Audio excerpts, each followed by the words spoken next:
নমস্কার, আমি ডাক্তার ময়ূরী ভট্টাচার্য, এই হোমিওপ্যাথিক কনসালটেন্ট। আজকে আমি আবার আপনাদের সামনে চলে এসেছি একটি অত্যন্ত গুরুত্বপূর্ণ মেডিকেল ভিডিওস নিয়ে। প্রথমেই শুরু করছি কিছু রোগলক্ষণ দিয়ে।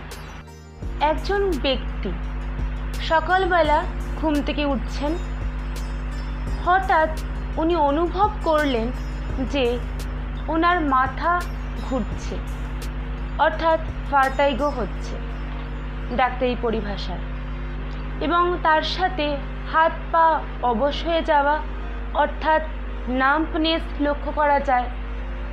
সঙ্গে সঙ্গে অনেকের ক্ষেত্রে এমনটাও দেখা যায় যে হাত পা ঝিনঝিন করছে, অর্থাৎ টিংলিং সেন্সেশনস হচ্ছে, এবং অর্থাৎ নার্ভের একটা কমপ্লেন দেখা যাচ্ছে, নার্ভাস ডিসঅর্ডার অনুভব করছেন।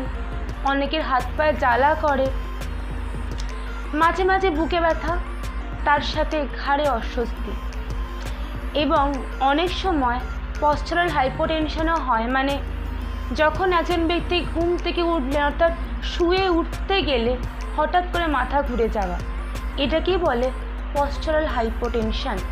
অর্থাৎ এই ধরনের সিমটম হলে, এই ধরনের ছোট ছোট সিমটমসগুলো দিয়ে কিন্তু এই রোগটার উৎপত্তি হয়। হ্যাঁ বন্ধুরা, এই রোগটির নাম হলো সার্ভাইকাল স্পন্ডাইলোসিস। আজকে আমার আলোচ্য বিষয় সার্ভাইকাল স্পন্ডাইলোসিস, এবং এই রোগটি সম্বন্ধে আজকে বিশদে আলোচনা করব, এবং আরও এই সম্বন্ধে বলবো যে রোগটি কীভাবে হয়, রোগটি হলে কী কী রোগলক্ষণ আসতে পারে, এবং হোমিওপ্যাথিতেই বা এর কী চিকিৎসা আছে, সেটি হবে আমার আজকের মেডিকেল ভিডিওসের আলোচ্য বিষয়। এই সবই আমি আজকের এই ভিডিওর মাধ্যমে আলোচনার চেষ্টা করেছি। আপনারা তাই পুরোটা স্কিপ না করে শুনবেন এবং জানবেন, এবং কমেন্ট করবেন, লাইক করবেন এবং শেয়ার করবেন, এবং কমেন্টের মাধ্যমে যদি কিছু জানবার থাকে এই রোগটার সম্বন্ধে এবং আমাদের হোমিওপ্যাথিক ট্রিটমেন্ট সম্বন্ধে, অবশ্যই আপনারা কমেন্টের মাধ্যমে আমাকে জানাতে পারেন। আমি আপনাদের কমেন্টের উত্তর দেওয়ার অবশ্যই চেষ্টা করব আমার সাধ্যমতো, এবং আমার চ্যানেলটিকে অবশ্যই সাবস্ক্রাইব করে পাশে থাকা বেল বাটনটি অবশ্যই প্রেস করে দেবেন। ভিডিওটিকে অবশ্যই লাইক, কমেন্ট এবং শেয়ার করবেন। সার্ভাইকাল স্পন্ডাইলোসিস নিয়ে জানার আগে অবশ্যই আপনাদের জানতে হবে সার্ভাইকাল স্পাইনের অ্যানাটমিটা। আমাদের মেরুদণ্ড 33টি ভার্টিব্রি বা কশেরুকা নিয়ে গঠিত, এবং এবার যে 33টি ভার্টিব্রি বা কশেরুকার কথা আমি বললাম, এবার সেইগুলো নিয়ে একটু আলোচনায় আসি। প্রথমেই যে ভার্টিব্রাটা রয়েছে একদম শুরুতে, বা নেকের কাছে বা ঘাড়ের কাছে যে ভার্টিব্রা, তাকে সার্ভাইকাল ভার্টিব্রা বলে। সার্ভাইকাল ভার্টিব্রা থাকে 7টা। এর পরের ভার্টিব্রা রয়েছে থোরাসিক ভার্টিব্রা রয়েছে 12টা। কোমরের কাছে যে ভার্টিব্রা থাকে তাকে লাম্বার ভার্টিব্রা বলে, এবং এই লাম্বার ভার্টিব্রা থাকে 5টা। তার ঠিক নিচেই রয়েছে স্যাক্রাল ভার্টিব্রা, এটিও থাকে 5টা। এর পরের যে একদম নিচে যে ভার্টিব্রা থাকে তাকে বলে কক্সিজিয়াল, এই ভার্টিব্রা থাকে 4টে। এবার সবচেয়ে যেটা গুরুত্বপূর্ণ বিষয়, স্যাক্রাল ভার্টিব্রা আর কক্সিজিয়াল ভার্টিব্রার ক্ষেত্রে, সেটি হলো আমাদের বোনসের অসিফিকেশন হয়, এবং দেখা যায় যে স্যাক্রাল ভার্টিব্রা অসিফিকেশন যখন হচ্ছে, সেই ক্ষেত্রে যে 5টা যে ভার্টিব্রা ছিল সেই 5টা ভার্টিব্রা হয়ে যায় একটা, ফিউজ হয়ে গিয়ে ফিউশন হয় বোনসে বয়সের সাথে সাথে। আর এর পরের রয়েছে যে কক্সিজিয়াল যে ভার্টিব্রা রয়েছে 4টে, সেটিও কিন্তু ফিউশনের মাধ্যমে বা ফিউজড হয়ে গিয়ে হয়ে যায় একটা। সার্ভাইকাল, থোরাসিক, লাম্বার ভার্টিব্রাগুলি কিন্তু জোড়া থাকে এবং এই ভার্টিব্রার মধ্যে ইন্টারভার্টিব্রাল ডিস্ক থাকে, যাকে কার্টিলেজও বলা যেতে পারে, বাংলা ভাষায় তরুণাস্থি বলা হয়। এবং এই তরুণাস্থি বা কার্টিলেজ বা ইন্টারভার্টিব্রাল ডিস্ক যাই বলুন না কেন, এর মধ্যে এক ধরনের জেলি থাকে। যে ধরনের যে জেলি থাকে সেই জেলি কিন্তু মেরুদণ্ডকে সক্রিয় রাখতে সাহায্য করে এবং মেরুদণ্ডের মুভমেন্টসকেও কন্ট্রোল করে বা নিয়ন্ত্রণ করে, এবং যাতে সহজে নাড়াচাড়া করতে পারে সেটা সম্ভব হয়। এই মেরুদণ্ডের ভিতরে ভার্টিব্রাল ক্যানেল থাকে এবং এই ভার্টিব্রাল ক্যানেলের মধ্য দিয়ে কিন্তু স্পাইনাল কর্ড বা সুষুম্না কাণ্ড বাহিত হয় এবং এই সুষুম্না কাণ্ড বা স্পাইনাল কর্ড কিন্তু আমাদের শরীরের বিভিন্ন স্নায়ুর নিয়ন্ত্রক। মস্তিষ্ক বা ব্রেন থেকে যখন স্নায়ু স্পাইনাল কর্ড বা সুষুম্না কাণ্ডের মধ্য দিয়ে বাহিত হয়, যখন সার্ভাইকাল 7টা ভার্টিব্রির মধ্য দিয়ে আসতে শুরু করে, নামতে থাকে, তখন ওই স্পাইনাল কর্ডের মধ্যে যে বিভিন্ন ধরনের রক্তবাহ বা ব্লাড ভেসেলস থাকে, সেই ব্লাড ভেসেলসগুলি কিন্তু এই যে প্রক্রিয়াটা খুব সুন্দরভাবে পরিচালিত করে। এবারে বলি যে হোয়াট ইজ সার্ভাইকাল স্পন্ডাইলোসিস, অর্থাৎ সার্ভাইকাল স্পন্ডাইলোসিস কী ধরনের রোগ। চলুন দেখা যাক। সার্ভাইকাল স্পন্ডাইলোসিস হলো এক ধরনের বাত। এটি হলো এক ধরনের ডিজেনারেটিভ আর্থ্রাইটিস এবং এক কথায় বলা হয় osteo arthritis of cervical spine. আরও সহজ ভাষায় বলা যায় যে সার্ভাইকাল ভার্টিব্রার হাড়ের ক্ষয়।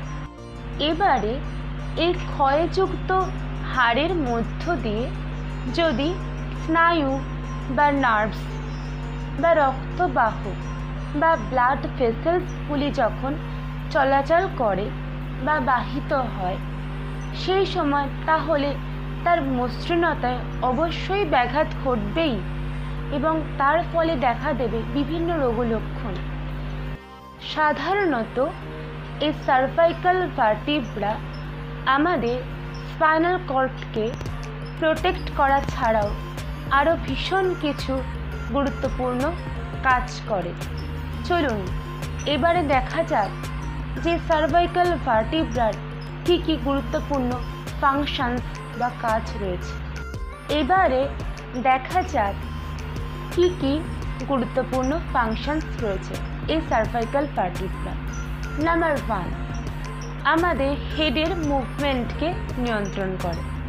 নাম্বার 2 হচ্ছে কিছু কিছু নির্দিষ্ট মুভমেন্টস রয়েছে আমাদের ঘাড়ের বা নেকের, সেগুলি হলো flexion, extension, rotation and lateral rotation of neck. এই ধরনের মুভমেন্টসকে নিয়ন্ত্রণ করে বা কন্ট্রোল করে। নাম্বার 3 হচ্ছে আমাদের মস্তিষ্কের বা ব্রেনের ব্লাড সার্কুলেশন বা মস্তিষ্কের রক্ত চলাচলকেও কিন্তু নিয়ন্ত্রণ করে। এবারে দেখা যাক কেন হয় এই রোগ, অর্থাৎ etiology of cervical spondylosis. Number 1, ফার্স্টেই বলি যেটা সবচেয়ে বেশি গুরুত্বপূর্ণ বলে আমি মনে করি, সিটিং অ্যান্ড লাইং পশ্চার, অর্থাৎ শোয়া বসা ঠিকমতো না থাকলে। তারপরে নাম্বার 2 হচ্ছে ট্রমা, এটিও খুব গুরুত্বপূর্ণ, অর্থাৎ সার্ভাইকাল জয়েন্টে যদি ট্রমা হয় বা আঘাত লাগে, স্ট্রেস পড়ে সার্ভাইকাল জয়েন্টে, সেই থেকেও হতে পারে। নাম্বার 3 হচ্ছে যে মোবাইলের অতিরিক্ত ব্যবহার এবং ল্যাপটপে অনেকক্ষণ মাথা ঝুঁকে ঝুঁকে কাজ করা বা একটানা বসে থাকা চেয়ারে, এই থেকেও হতে পারে। এবং তারপরে যেটা আসছে যে ক্যালসিয়ামের অভাব বয়স বাড়ার সাথে সাথে। এরপরে যেটা গুরুত্বপূর্ণ যে ধূমপান বা স্মোকিং এবং স্থূলত্ব বা ওবেসিটি, এসব ফলে হতে পারে। আবার বংশগত কারণে বা জেনেটিক্যালিও এই সমস্যা আসতে পারে। এবার দেখা যাক যে এই সার্ভাইকাল স্পন্ডাইলোসিসের ক্ষেত্রে কী কী সিমটমস বা রোগলক্ষণ আসতে পারে। নিম্নলিখিত সিমটমস বা রোগলক্ষণগুলি হল: নাম্বার 1, ঘাড়ে যন্ত্রণা, অসহ্য ঘাড়ে যন্ত্রণা হয় বা নেক পেন এবং তার সাথে ঘাড় শক্ত হয়ে যাওয়া বা স্টিফ নেক ডাক্তারি পরিভাষায় বলে। হাতে পায়ে অবশ ভাব বা নাম্বনেস সেন্সেশন এবং হাত পা ঝিনঝিন করা।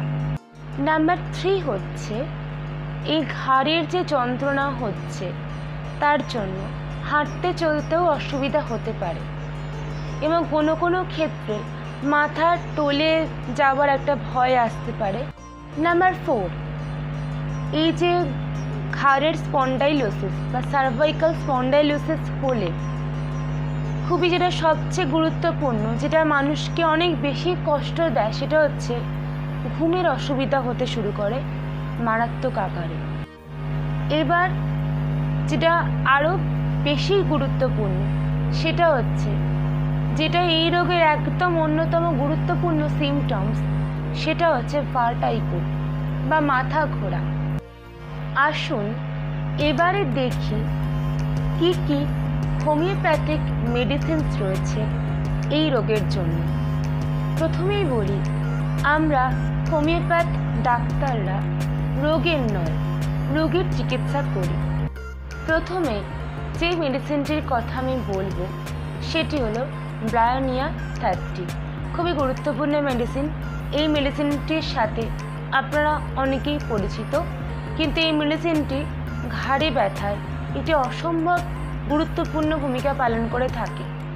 এবার বলি এর ইন্ডিকেশন, কিছু সামান্য আমি বলছি, এটা খুবই গুরুত্বপূর্ণ। সেটা হচ্ছে ঘাড়ে ব্যথা থাকবে এবং তার সাথে চলাফেরায় ব্যথা বাড়বে এবং বিশ্রামে ব্যথা কমবে। সেই ক্ষেত্রে এই ব্রায়োনিয়া 30 এই মেডিসিনটি 2 থেকে 3 ফোঁটা করে দিনে 3 বার 1 চামচ জলের সাথে মিশিয়ে আপনারা খেতে পারেন। এর পরের যে মেডিসিনটি সেটিও খুবই গুরুত্বপূর্ণ, সেটি হলো রাস্টক্সিকোটেন্ড্রন 30 বা রাস্টক্স 30।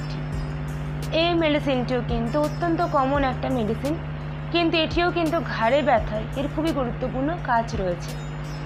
এর পরের একটা খুবই গুরুত্বপূর্ণ মেডিসিনস রয়েছে, সেটি হলো ম্যাকফস 200। এই মেডিসিনটি কিন্তু যদি কারোর ঘাড়ে ব্যথা অসম্ভব বেশি মাত্রায় হয়ে থাকে, সেই ক্ষেত্রে কিন্তু পেন রিলিফের জন্য, সাডেন পেন রিলিফ, হয়তো অসহ্যকর ব্যথা যন্ত্রণা হচ্ছে, সাডেন রিলিফ দেবে, খুব সুন্দর কাজ করে এই মেডিসিনটি ম্যাকফস 200। এরপরে যে গুরুত্বপূর্ণ মেডিসিনটি রয়েছে সেটি হলো ল্যাকন্যান্থিস 200। এই মেডিসিনটি ঘাড়ে ব্যথা, বিশেষ করে ডান দিকে, ঘাড়ের ডান দিকে ব্যথা এবং অর্থাৎ রাইট সাইডের নেক পেন হতে পারে, তার সাথে ঘাড় শক্ত হয়ে যাওয়া, এই ধরনের কিছু সিমটমস থাকলে অর্থাৎ স্টিফ নেক, এই সিমটমস থাকলে এই মেডিসিনটি সকালে খালি পেটে 2 থেকে 3 ফোঁটা 1 চামচ জলের সাথে মিশিয়ে পরপর 4 দিন পর্যন্ত খেলে অসম্ভব ভালো উপকার দেয়। এইবার যে মেডিসিনটির কথা আমি বলবো সেটি হলো কস্টিকাম 200। অত্যন্ত পরিচিত একটি মেডিসিন, কিন্তু ঘাড়ে ব্যথার ক্ষেত্রে এটির কিন্তু অসম্ভব ভালো একটি কাজ আছে। এবার আরেকটি গুরুত্বপূর্ণ মেডিসিনসের কথা বলছি যেটি খুবই ভাইটাল, সেটা হচ্ছে হাইপেরিকাম 200। এই মেডিসিনটি কিন্তু নার্ভের ক্ষেত্রে একটা খুব গুরুত্বপূর্ণ মেডিসিন। এবারে একটা কথা যেটা খুবই গুরুত্বপূর্ণ, যেটা খুব প্রয়োজনীয়, যে হোমিওপ্যাথিক মেডিসিন তার সাথে যোগ ব্যায়াম বা ফিজিক্যাল এক্সারসাইজ এবং তার সাথে লো ফ্যাট ডায়েট, এই তিনটির সংস্পর্শে অচিরেই মুক্তি পাওয়া যায় এই রোগ থেকে। আমার এই মেডিকেল ভিডিওসটি আপনার লাইক, কমেন্ট এবং শেয়ার করবেন এবং আমার চ্যানেলটিকে অবশ্যই সাবস্ক্রাইব করে পাশে থাকা বেল বাটনটি অবশ্যই প্রেস করে দেবেন। এবং এবার একটা গুরুত্বপূর্ণ কথা বলি, সেটি হচ্ছে এটি একটি লাইফস্টাইল ইলনেস, তাই পরিমিত জীবনবোধই হলো এই রোগমুক্তির শ্রেষ্ঠ উপায়। ধন্যবাদ, নমস্কার, ভালো থাকুন।